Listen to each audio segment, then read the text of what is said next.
চলুন আজকে একটি আফ্রিকার কালো মেয়ের গল্প শুনে আসি। আমাদের নবীর পিতা আব্দুল্লাহ একদিন বাজারে গিয়েছিলেন কিছু কেনাকাটা করার জন্য। তিনি খেয়াল করে দেখলেন রাস্তার পাশে এক লোক কিছু দাস দাসী নিয়ে দাঁড়িয়ে আছে, তাদেরকে বিক্রি করছে। আব্দুল্লাহ তখন সেখানে গিয়ে দাঁড়ালো আর তাদেরকে দেখতে লাগলো। তিনি খেয়াল করে দেখলেন 9 বছরের একটা ছোট্ট কালো মেয়ে, তার বাড়ি আফ্রিকার আবিসিনিয়ায়। মেয়েটাকে দেখে আব্দুল্লাহর মায়া লেগে গেল। একটু রোগা, হালকা পাতলা, কি অসহায় দৃষ্টিতে তাকিয়ে আছে। তিনি তখন ভাবলেন ঘরে তো আমেনা একাই থাকে, তাকে সঙ্গে করে নিয়ে গেলে আমেনার একজন সঙ্গী হবে, এই ভেবে তারপর তিনি তাকে কিনে বাড়িতে নিয়ে গেলেন। মেয়েটাকে আব্দুল্লাহ ও আমেনা অনেক ভালোবাসতেন ও অনেক স্নেহ করতেন। তারা খেয়াল করে দেখলেন যে যেদিন থেকে ওই কালো মেয়েটাকে বাড়িতে নিয়ে এসেছে তাদের রহমত দিন দিন বেড়ে যাচ্ছে। এর কারণে আব্দুল্লাহ ও আমেনা মেয়েটিকে আদর করে নাম দিলেন বারকা। এই গল্পটা বারকাকে নিয়ে। তারপর আব্দুল্লাহ একদিন ব্যবসার উদ্দেশ্যে সিরিয়ায় রওনা দিলেন আর এটাই ছিল আমেনার সাথে আব্দুল্লাহর শেষ বিদায়। ওনার যাত্রার 1-2 দিন পর আমেনা স্বপ্ন দেখলেন আকাশ থেকে একটা তারা খুব আলো করে তার কোলে এসে পড়লেন। পরদিন পরে আমেনা বারকাকে এই স্বপ্নের কথা বলল। বারকা তখন মৃদু হেসে বলল, আমার মনে হয় আপনার ঘরে সুন্দর একটা সন্তান জন্ম হবে। তবে আমেনা তখনও জানতেন না তিনি গর্ভ ধারণ করেছেন। তারপর কয়েকদিন পর বুঝতে পারলো যে হ্যাঁ,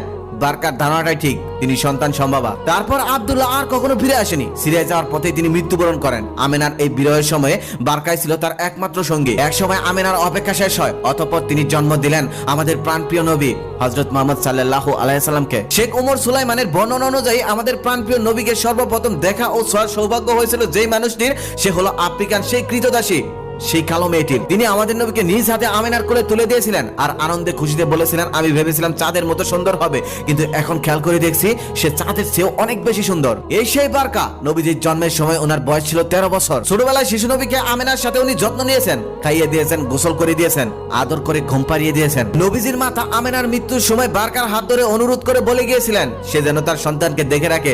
বারকাও তাই করেছিলেন। বাবা দুজনকে হারিয়ে এতিম নবী চলে আসলেন তার দাদা আব্দুল মুত্তালিবের ঘরে। উত্তরাধিকার শর্তে নবী হলেন বারকার নতুন মনিব। কিন্তু তিনি একদিন বারকাকে মুক্ত করে দিলেন আর বললেন, আপনার যেখানে ইচ্ছা সেখানেই যেতে পারেন, আজ থেকে আপনি মুক্ত, আজ থেকে আপনি স্বাধীন। সেই শিশুকাল থেকে নবী এই কৃতদাস প্রথাকে দূর করতে চাইতেন। তবে বারকা নবীকে ছেড়ে যেতে চাইল না, রয়ে গেল, মায়ের ছায়া হয়ে রয়ে গেল। এমনকি নবীজির দাদা ওনাকে বিয়ে দেওয়ার জন্য কয়েকবার চেষ্টা করেছিল, কিন্তু উনি কিছুতেই রাজি ছিল না। ওনার কথা ছিল একটাই, আমি আমেনাকে কথা দিয়েছি আমি নবীকে ছেড়ে কোথাও যেতে পারবো না। তারপর একদিন খাদিজা রাদিয়াল্লাহু তাআলা আনহার সঙ্গে নবীজির বিয়ে হলো। বিয়ের দিন রাসূল সাল্লাল্লাহু আলাইহি সাল্লাম খাদিজা রাদিয়াল্লাহু তাআলা আনহার সঙ্গে পরিচয় করে দিল বারকার সঙ্গে। তিনি বললেন, উনি হলো আমার মা, মায়ের পরে আরেক মা। বিয়ের পরে রাসূল সাল্লাল্লাহু আলাইহি সাল্লাম একদিন বারকাকে ডেকে বললেন, উম্মি এখন আমাকে দেখাশোনা করার জন্য খাদিজা আছেন, এখন আপনাকে বিয়ে করতেই হবে। নবীজি সবসময় ওনাকে উম্মি বলে ডাকতেন, কখনোই নাম ধরে ডাকতেন না। তারপর রাসূল সাল্লাল্লাহু আলাইহি সাল্লাম আর খাদিজা মিলে ওনাকে উবাইদ ইবনে যায়েদের সঙ্গে বিয়ে দিয়ে দিলেন। কিছুদিন পর বারকার নিজেরও একটি সন্তান হলো, তার নাম হলো আয়মান। একদিন বারাকার স্বামী উবাইদ মৃত্যুবরণ করলেন। তারপর নবীজি গিয়ে আয়মানকে ও বারাকাকে নিয়ে আবার তাদের বাড়িতে নিয়ে আসলেন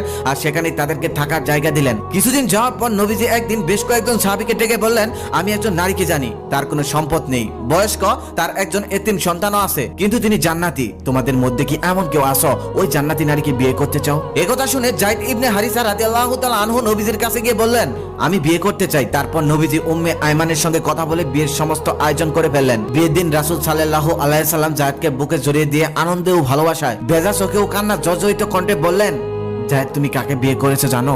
জায়েদ তখন উত্তরে বলল, হ্যাঁ, উম্মে আয়মানকে। জায়েদের উত্তরে নবীজি সাল্লাল্লাহু আলাইহি সাল্লাম বললেন, না, তুমি বিয়ে করেছো আমার মাকে। সাহাবীরা বলতেন রাসূল সাল্লাল্লাহু আলাইহি সাল্লামকে খাওয়া নিয়ে কখনোই জোর করা যেত না, উনি যেটা পছন্দ করতো না। কিন্তু উম্মে আয়মানি হলো একমাত্র নারী যিনি রাসূল সাল্লাল্লাহু আলাইহি সাল্লামকে খাবার দেওয়ার পর বারবার খাও খাও বলে তাড়া দিতেন আর খাওয়া শেষ না হওয়া পর্যন্ত তার পাশেই বসে থাকতেন। নবীজি তখন মৃদু হেসে চুপচাপ খেয়ে নিতেন। রাসূল সাল্লাল্লাহু আলাইহি সাল্লাম যেমন ওনার দুধমা হালিমাকে দেখলেই গায়ের চাদর বিছিয়ে তাকে বসতে দিতেন, ঠিক তেমনই মদিনা হিজরতের পর দীর্ঘ যাত্রা শেষে উম্মে আয়মান যখন ক্লান্ত হয়ে পড়েছিলেন তখন নবীজি ওনার গায়ের চাদরের এক পাশ পানিতে ভিজিয়ে উম্মে আয়মানের মুখের ঘাম ও ধুলাবালি মুছে দিয়েছিলেন এবং বলেছিলেন, উম্মি, জান্নাতে আপনার এরকম কোনো কষ্ট হবে না। নবীজি মৃত্যুর আগে সাহাবীদেরকে অনেক কিছুই বলে গিয়েছিলেন। সেই অনেকগুলো কথার মধ্যে একটি কথা ছিল উম্মি আয়মানের কথা। বলেছিলেন, তোমরা উম্মি আয়মানের যত্ন নিও, তিনি আমার মায়ের মতো, তিনি একমাত্র নারী যিনি আমার জন্ম থেকে আমার শেষ অবধি দেখেছেন, আমার পরিবারের একমাত্র সদস্য যিনি সারা জীবন আমাদের সুখে দুঃখে পাশে থেকেছেন। সাহাবীরাও সেই কথা রেখেছিলেন। গায়ের কালো রং নয়, এক সময়কার কৃতদাসী নয়, তার পরিচয় ছিল নবীর আরেক মা। মায়ের মতোই তারা এই বৃদ্ধ নারীকে ভালোবেসে আগলে রেখেছিলেন। তাই কখনোই কাউকে কালো বলে অবজ্ঞা করেন না, কালোর গুরুত্ব অনেক।